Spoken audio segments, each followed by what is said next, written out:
Hello, I'm Zainab Badawi. Welcome from London to Dante Day, or Dantedì as it's known in Italian. So, of course, March the 25th marks the day that Dante died, and it's celebrated every year. But this year, it's a very special anniversary because it marks 700 years since Dante died in 1321. Dante Alighieri, so famous that he's just known by one name. And of course, he wrote the Divina Commedia, a long narrative poem, which is considered the most famous poem in Italian literature, but also in any language. It's part of world culture. And of course, just in one line, the Divine Comedy is the story of Dante's spiritual journey towards God. And so many of the themes resonate with us today. So to mark the celebration here in London, we have a wonderful treat in store for you. We have some musical performances coming to you from La Scala in Milan, and also two of the finest actors are going to be giving us some readings from Dante's Divine Comedy. But first, I'd like to welcome my friend, His Excellency, the Italian ambassador here in London, Raffaele Trombetta. Raffaele. Thank you, Zainab. Thank you very much. Well, as you say, this is a very special, very important year for us. We celebrate 700 years since Dante Alighieri's death. A great number of initiatives are underway, both in Italy and around the world, to celebrate this anniversary. It's actually a collective effort that involves several entities, both from government and outside government. Under the leadership of the Italian Ministry for Foreign Affairs, embassies, consulates, cultural institutes on the 5 continents have put together a vast program of events, as you said, called Dante 700 or Dantedì. Well, here in London, the embassy and the Italian Cultural Institute, we also are giving our contribution. So throughout the year, we will bring to the public a variety of events with the aim of showing the different aspects of Dante's work. As you say, Dante's legacy is a fundamental part of the Italian culture, but I would say, and I agree with you, of the Western literature and the philosophy as a whole. I mean, Dante created a new way with which the Christian world started to visualize religion and to think about it. He created a new aesthetic, a new symbolism. The poetic, historic, and the theological themes of the Divina Commedia are still very, very modern. So to pay tribute to Dante's eclecticism, we have decided to offer a show on the Commedia that combine different types of art. So acting, music, and the antique art of printing and drawing. So I'm really grateful to the artists who accepted our invitation and made this project possible. And I'm also grateful to the 2 important institutions who are partners to the embassy in this event, UCL and the Accademia Teatro alla Scala of Milan. So thank you very much, Zainab, and back to you. Thank you very much indeed, and always good to see you, although virtually on this occasion. So now let me introduce the first of our music offerings from the Accademia Teatro alla Scala in Milan. And one of Italy's most distinguished conductors, Maestro Marco Angius, is director of the Academy, but he's also director of the Padua and Veneto Orchestra. And he has selected the music pieces for us today to complement the readings and to really strike the chord, as it were, of some of the kind of themes in Dante's Divine Comedy. And we have 4 fine young musicians who are performing from the foyer at La Scala in Milan, and I'll give you their names. Kinga Dobrynevsky is the first violinist, and then on second violin we have Sofia Goetz, and then Daniel Chiobanu is on viola, and Marco Maro Moruzzi is on the cello. And we start with a work by Joseph Haydn, and it's the 7 Last Words of Christ on the Cross. And actually this was adapted by Haydn from an orchestral piece to a string quartet. It's the fast earthquake conclusion, or terremoto in Italian, the last of the 9 movements. So let's hear the music.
So the string quartet there, coming to you from La Scala in Milan, and the last of the 9 movements of a work by Joseph Haydn, The 7 Last Words of Christ, and absolutely gorgeous, gorgeous music there coming from those fine young musicians. Well, now we're going to bring you the first of our readings from the Divine Comedy. And you know what? We're going to be showing you some images during the readings, and they come from a collection from University College here in London. And they have some wonderful editions, rare translations of Dante's Divine Comedy. And they are a bequest from Henry Clark Barlow, who gave the collection that he had assiduously collected throughout his life. In 1876, he gave this to UCL. And he also inaugurated a memorial Dante lecture, because he really devoted much of his life to the study of Dante. So you'll be seeing some of those images from this very rare collection. Our first reading is from one of Italy's finest actors, Luigi Di Fiore, and Luigi is reading Canto 3 from the Inferno, verses 1 to 96. And in this canto, the Roman poet Virgil leads Dante up to the gate of hell, upon which they read the words at the gate, "Abandon all hope, you who enter here." And as soon as they enter, Dante just hears so many cries of torment and suffering. And Luigi is going to be reading in Italian. Luigi. Per me si va nella città dolente, per me si va nell'eterno dolore, per me si va tra la perduta gente. Giustizia mosse il mio alto fattore, fecemi la divina potestate, la somma sapienza e il primo amore. Dinanzi a me non fur cose create se non eterne, ed io eterno duro. Lasciate ogni speranza voi che entrate. Queste parole di colore oscuro vidio scritte al sommo d'una porta, perch'io, maestro, il senso lor m'è duro, ed egli a me, come persona accorta. Qui si convien lasciare ogni sospetto, ogni viltà convien che qui sia morta. Noi sem venuti al luogo v'io t'ho detto, che tu vedrai le genti dolorose ch'hanno perduto il ben dello intelletto. E poiché la sua mano alla mia pose, con lieto volto ond'io mi confortai, mi mise dentro alle segrete cose. quivi sospiri, pianti ed alti guai risonavan per l'aer senza stelle, perch'io al cominciarne lagrimai. Diverse lingue, orribili favelle, parole di dolore, accenti d'ira, voci alte e fioche e suon di manco nelle, facevano un tumulto, il qual s'aggira sempre in quell'aria senza tempo tinta, come l'arena quando a turbo spira. Ed io, che avea d'orror la testa cinta, dissi: Maestro, che è quel ch'io odo? E che gent'è che par nel duol si vinta? Ed egli a me: questo misero modo tengon l'anime triste di coloro che visser senza infamia e senza lodo. Mischiate sono a quel cattivo coro degli angeli che non furon ribelli né fur fedeli a Dio, ma per sé foro. Cacciali il ciel per non esser men belli, nello profondo inferno gli riceve, che alcuna gloria i rei avrebber delli. Ed io: Maestro, che è tanto greve allor che lamentar gli fa sì forte? Rispose: dicerolti molto breve. Questi non hanno speranza di morte, e la lor cieca vita è tanto bassa che invidiosi son d'ogni altra sorte. Fama di lor il mondo esser non lassa, misericordia e giustizia gli sdegna. Non ragioniam di lor, ma guarda e passa. Ed io, che riguardai, vidi un'insegna che girando correva tanto ratta che d'ogni posa mi pareva indegna, e dietro le venia sì lunga tratta di gente ch'io non avrei mai creduto che morte tanta n'avesse disfatta. Poscia che io vebbi alcun riconosciuto, vidi e conobbi l'ombra di colui che fece per viltate il gran rifiuto. Incontanente intesi, e certo fui che quest'era la setta dei cattivi, a Dio spiacenti ed a nemici sui. Questi sciagurati, che mai non fur vivi, erano ignudi e stimolati molto da mosconi e da vespe che eran ivi, e le rigavan lor di sangue il volto, che mischiato di lagrime ai lor piedi da fastidiosi vermi era ricolto. E poi, che a riguardar oltre mi diedi, vidi gente alla riva d'un d'altro gran fiume, perch'io dissi: Maestro, or mi concedi ch'io sappia quali sono, e qual costume le fa parer di trapassarsi pronte, com'io discerno per lo fioco lume. Ed egli a me: le cose ti fien conte, quando noi fermerem li nostri passi sulla trista riva d'Acheronte. Allor con gli occhi vergognosi e bassi, temendo non il mio modo gli fusse grave, infino al fium di parlar mi trassi. Ed ecco, verso di noi venir per nave un vecchio bianco, per antico pelo, gridando: guai a voi, anime brave, non isperate mai veder lo cielo. Il vegno per menarvi all'altra riva, nelle tenebre eterne, in caldo e in gelo. E tu, che sei costì, anima viva, partiti da cotesti che son morti. Ma poi che vide che io non mi partiva, disse: per altra via, per altri porti verrai a piaggia, non qui per passare, più lieve legno convien che ti porti. E il duca a lui: caron, non ti crucciare. Vuolsi così colà dove si puote ciò che si vuole, e più non dimandare. So Luigi, reading there from the Inferno verses 1 to 96, and a very moving part of the Divine Comedy, when you hear the sounds from the souls of those who did not commit to either good nor evil. So now we have our next music performance by the string quartet from the Accademia Teatro, la Scala. And the idea that Maestro Marco Angius had here by choosing Beethoven's string quartet number 6 in B flat major, is that when Dante enters the dark forest, he finds himself confused and fearful. He feels lost and in need of guidance. And it is that same kind of bewilderment that transpires from this Opus 18, number 6. And in fact, Beethoven himself described the piece as melancholy. So let us hear it.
The string quartet there with that piece by Beethoven. So now let me introduce one of my favorite actresses, Greta Scacchi, who, as you can tell from her name, has some Italian roots, but she's, of course, a very famous British actress. And she's also going to be reading from Canto 3, Inferno, verses 1 to 96. And let me remind you that during Greta's reading, you'll be seeing those images from the Dante collection from University College London. Greta, the floor is yours.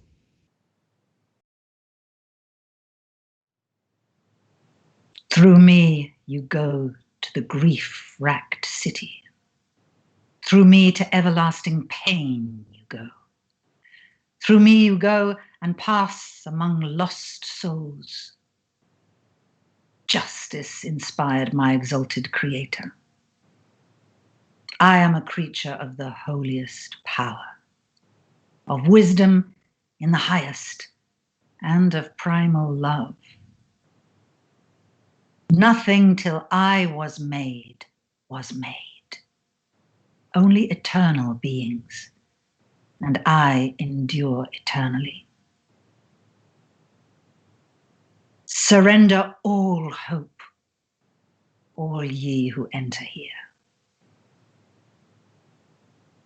These were the words that, written in dark tones, I saw there on the summit of the door. I turned. Their meaning, sir, for me is hard. And he, in answering, as though he understood, you needs must here surrender all of your doubts. All taint of cowardice must here be dead. We now have come where, as I have said, you'll see in suffering the souls of those who've lost the good that intellect desires to win. And then he placed his hand around my own. He smiled to give me some encouragement and set me to enter secret things. Sighing, sobbing, moans and plaintive wailing all echoed here through air where no star shone. And I, as this began to weep. Discordant tongues, harsh accents of horror, tormented words, the twang of rage, strident voices, the sound as well of smacking hands. Together, these all stirred a storm that swirled forever in the darkened air where no time was, as sand swept up in breathing spires of wind. I turned, my head tight bound in confusion, to say to my master, what is that I hear? Who can these be, so overwhelmed by pain?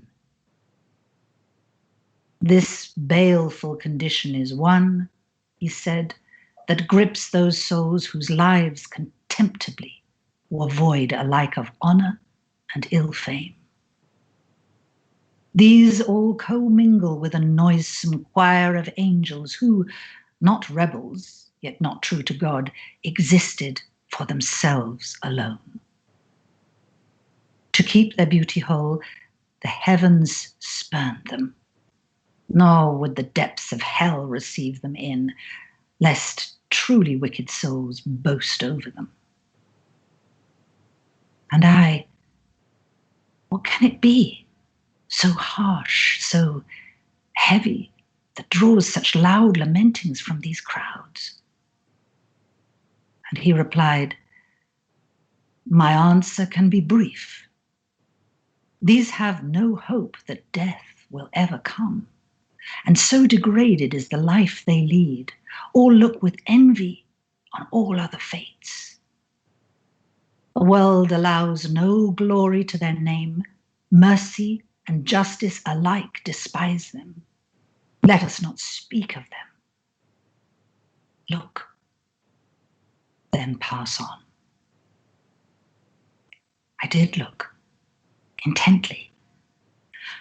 I saw a banner running so rapidly, whirling forwards, that nothing, it seemed, would ever grant a pause. Drawn by that banner was so long a trail of men and women, I should not have thought that death could ever have made so many. A few I recognized, and then I saw and knew beyond all doubt the shadow of one who made from cowardice the great denial. These wretched souls were never truly live. They now went naked and were sharply spurred by wasps and hornets thriving all around. The insects streaked the face of each with blood. Mixing with tears, the lines ran down, and then were garnered at their feet by filthy worms. And when I got myself to look beyond, others I saw were ranged along the bank of some great stream. "Allow me, sir," I said, "to know who these might be. What drives them on and makes them all, as far as in this weak light I discern, so eager for the crossing?" "That will, of course, be clear to you," he said, "when once our footsteps are set firm upon the melancholic shores of Acheron." At this, ashamed, my eyes cast humbly down, fearing my words had weighed on him too hard, I held my tongue until we reached the stream. "Look now." Towards us in a boat there came an old man, yelling, white hair and aged. "Degenerates! Your fate is sealed. Cry woe! Don't hope you'll ever see the skies again. I'm here to lead you to the farther shore, into eternal shadow, heat and chill.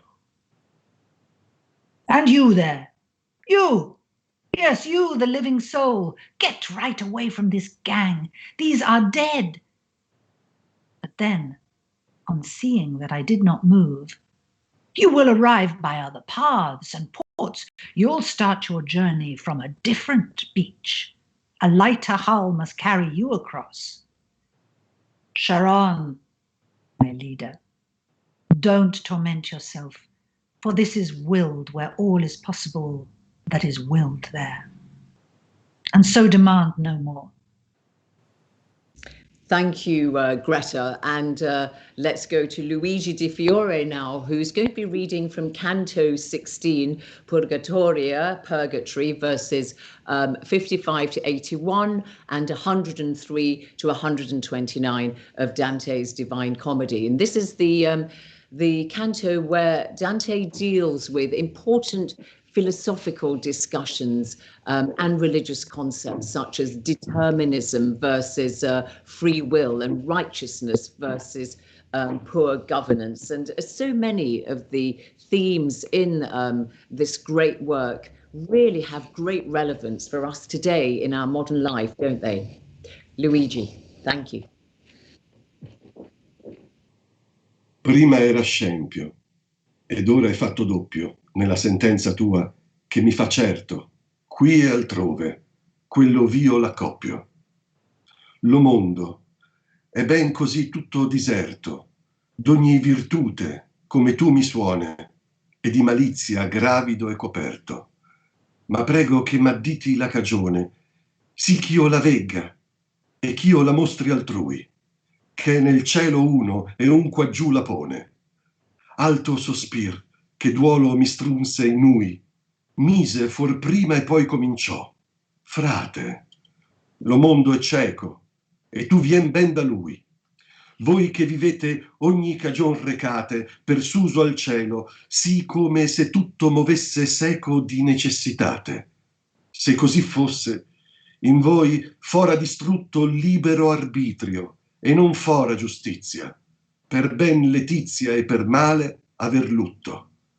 Lo cielo i vostri movimenti inizia, non dico tutti, ma posto ch'io il dica, lume vedato a bene ed a malizia, e libero voler che se fatica nelle prime battaglie col ciel dura, poi vince tutto se ben si nutrica.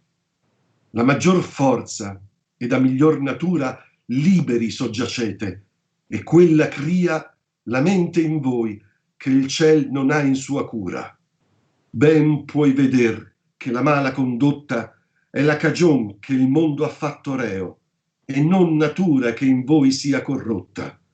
Soleva Roma che il buon mondo feo due soli aver, che l'una e l'altra strada facean vedere, e del mondo e di Deo.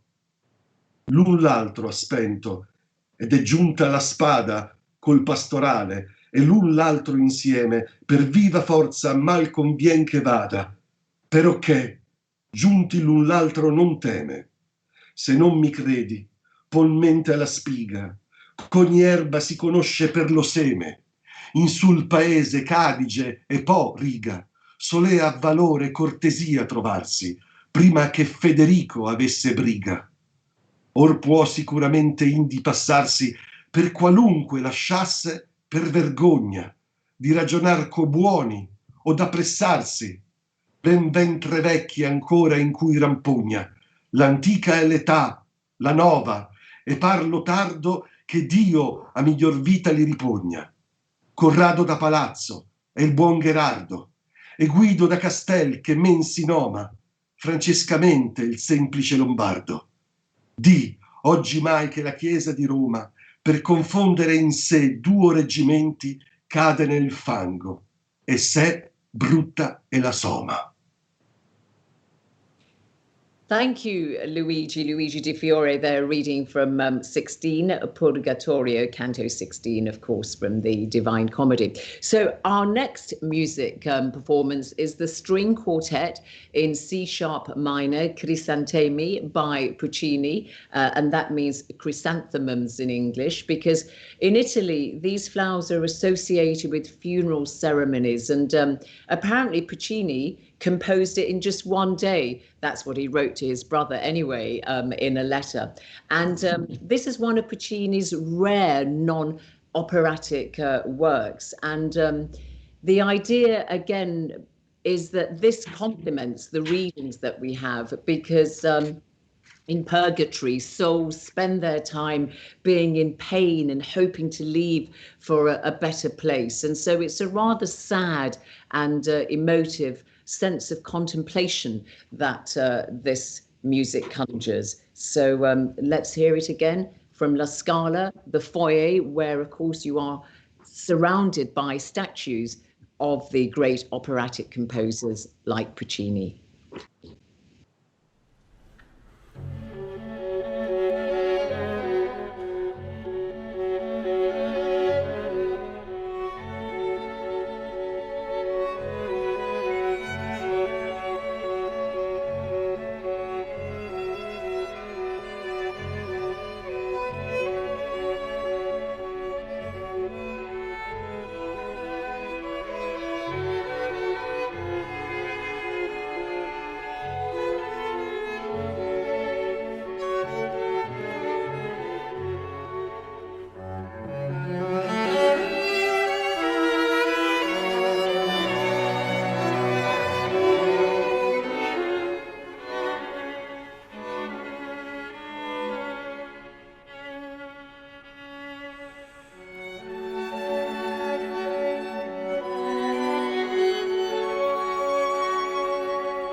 So that piece there by Puccini, and in fact he liked it so much that actually he did use part of that music in one of his operas. Now let's have another reading from Greta Scacchi, and she also reads from Canto 16, Purgatorio, Purgatory, verses 55 to 81 and 103 to 129. So, and of course you'll be seeing those images of the collection of Dante from University College London. Greta. Though simple to begin with, what you say has made doubt double now. That makes me sure I'm right, a couple things heard here and elsewhere. The world is truly, as your words declare, a sterile place where every virtue fails, pregnant with viciousness that blankets all. Point me, I beg you, to the reason why, so I can see and then show others too. Some place the cause in stars, some here below. A long, deep sigh that grief dragged out to "Oi," he uttered first. Then, "Brother," he began, "the world is blind, and yes, that's where you're from. You, living there, derive the cause of all straight from the stars alone, as if alone these made all move in mere necessity. Yet were that so, in you would be destroyed the freedom of your will, and justice fail in giving good its joy and grief its ill. The stars initiate your vital moves. I don't say all, and yet suppose I did. You're given light to know what's good and bad, and free will too, which, if it can endure beyond its early battles with the stars, and if it's nourished well, will conquer all. Of better nature and of greater power, you are free subjects, and you have a mind that planets cannot rule or stars concern. So if the present world has gone astray, the reason lies in you. So, as you may well see, bad government is why the world is so malignant now. It's not that nature is corrupt in you. Once, Rome, which made this world for us pure gold, had 2 suns in its sky. And these made known both roads to take, the world's and that of God. One sun has snuffed the other out. The sword is joined now to the shepherd's crook. And ill is bound to follow when force links these two. For once they're joined, there can't be mutual dread. And if you don't believe this, think of crops where grass is known according to its seed. Before the Emperor Frederick was opposed in regions washed by Po and Adige, all courtesy and prowess could be found. Now, anyone is safe to travel through who might avoid, from sheer embarrassment, speech or encounters with good, honest men. There are, it's true, 3 old ones there in whom times now long gone rebuke the new. To them, in granting better life, God seems too slow. Curado da Palazzo, good Gherardo, and Guido da Castello, better named the honest Lombard, as French travellers do. So you can say this now. The Church in Rome, by mingling in itself 2 forms of rule, falls in the mud, befouling self and load. Thank you, Greta. Greta Scacchi there, reading Canto 16 from Purgatorio. Now we have another canto from Paradiso, and Luigi Di Fiore is reading Canto 21, verses 1 to 69. And this is the third and final part of Dante's Divine Comedy. And at the beginning of Paradiso 21, Beatrice, who is Dante's ideal woman, does not smile because her smile would consume Dante, and the closer they get to God and heaven, the brighter and more beautiful Beatrice becomes. Luigi. Già eran gli occhi miei riflessi al volto della mia donna e l'animo con essi, e da ogni altro intento s'era tolto. E quella non ridea, ma s'io ridessi, mi cominciò, tu ti faresti quale fusse melè quando di cener fessi, che è la bellezza mia che per le scale dell'eterno palazzo più s'accende, com'hai veduto quanto più si sale, se non si intemperasse tanto splende che il tuo mortal potere al suo fulgore sarebbe fronda che tuono scoscende. Noi sem levati al settimo splendore, che sotto il petto del leone ardente raggia momisto giù del suo valore. Ficca di retro agli occhi tuoi la mente e fa di quegli specchio alla figura, che in questo specchio ti sarà parvente. Chi sapesse qual era la pastura del viso mio nell'aspetto beato, quand'io mi trasmutai ad altra cura, conoscerebbe quanto m'era grato ubbidire alla mia celeste scorta, contrappesando l'un con l'altro lato, dentro al cristallo che il vocabol porta, cerchiando il mondo del suo caro duce, sotto cui giacque ogni malizia morta.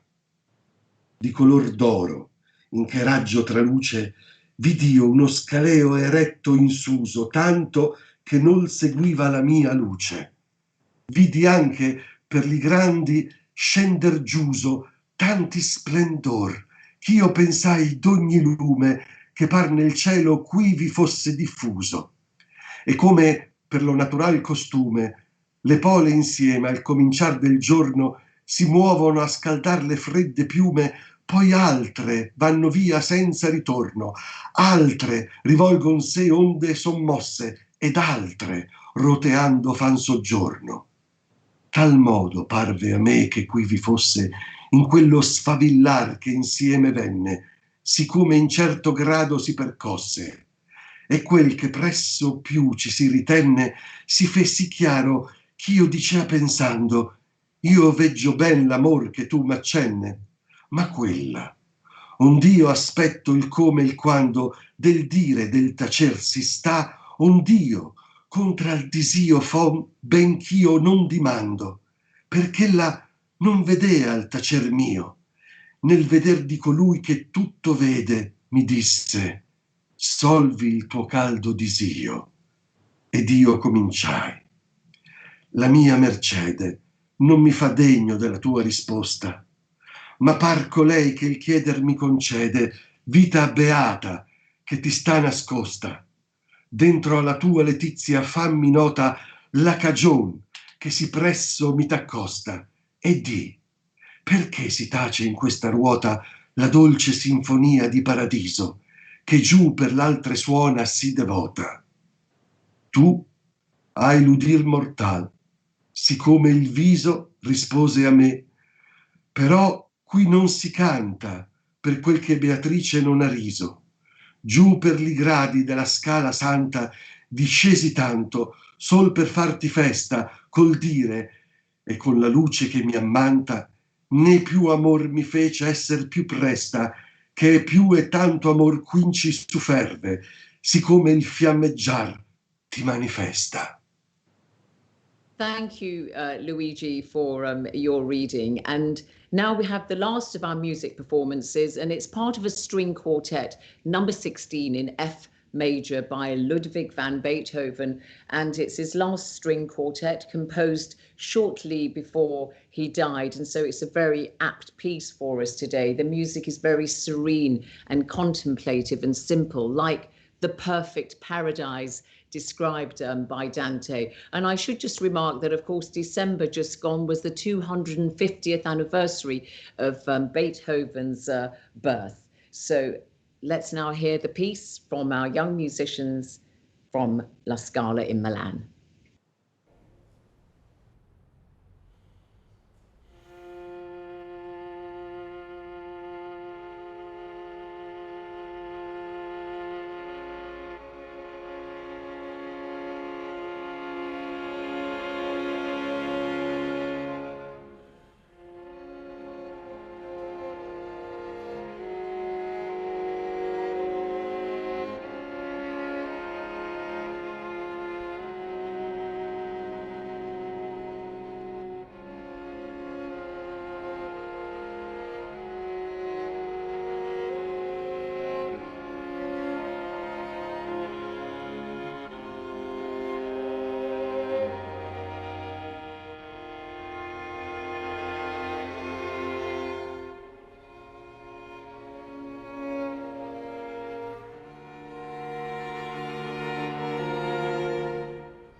The string quartet there, number 16 in F major by Beethoven.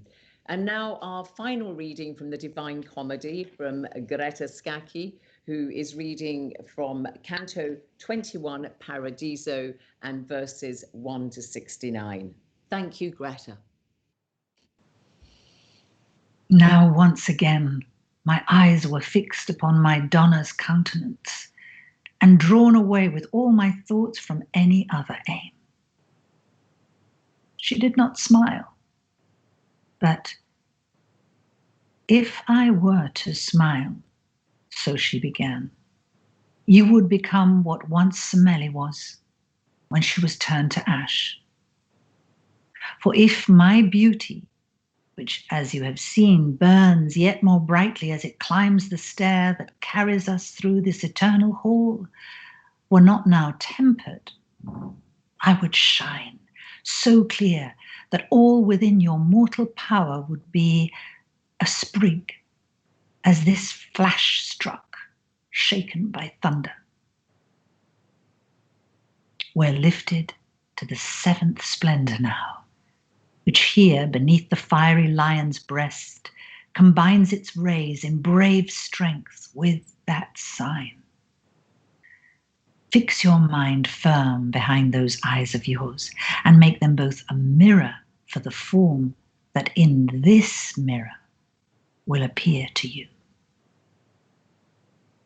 Whoever knows the pasture for themselves that my eyes grazed on in that blessed sight when once I altered to that other care will recognize the pleasure that I took in bowing down to that celestial guide, weighing consent against the sight of her.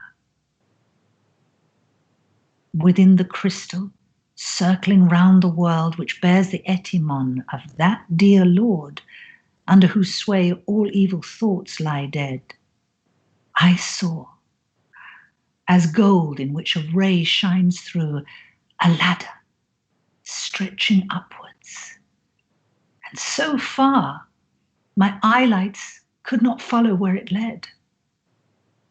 I saw descending, rung by rung, so many brilliancies that every flare the sky displays I thought was flowing down. Compare. By instinct, as the day first breaks, jackdaws will flock and stir their wings as one to bring some warmth once more to icy plumes. Then some will make away and not return, while others do go back from where they'd come, and some will stay and wheel round the same spot. In just that way, these sparks appeared to me, combining in their scintillating showers as each one struck upon a certain step. The light, then, tightest at our side, shone out so clear. Thinking to myself, I said, I see full well what love you show to me. But she, from whom I wait to hear the when of silence and of speech and how, stays still. Against my will, it's well that I don't ask. So she who saw my silence in the sight of him who sees the all of everything, said now, unloose the knot of warm desire. No merit I may claim, so I began, can make me fit to hear what you will say. But for the sake of her who lets me ask, make known to me, you happy living soul, hiding within the heart of your own joy, the reason you have set yourself so near me.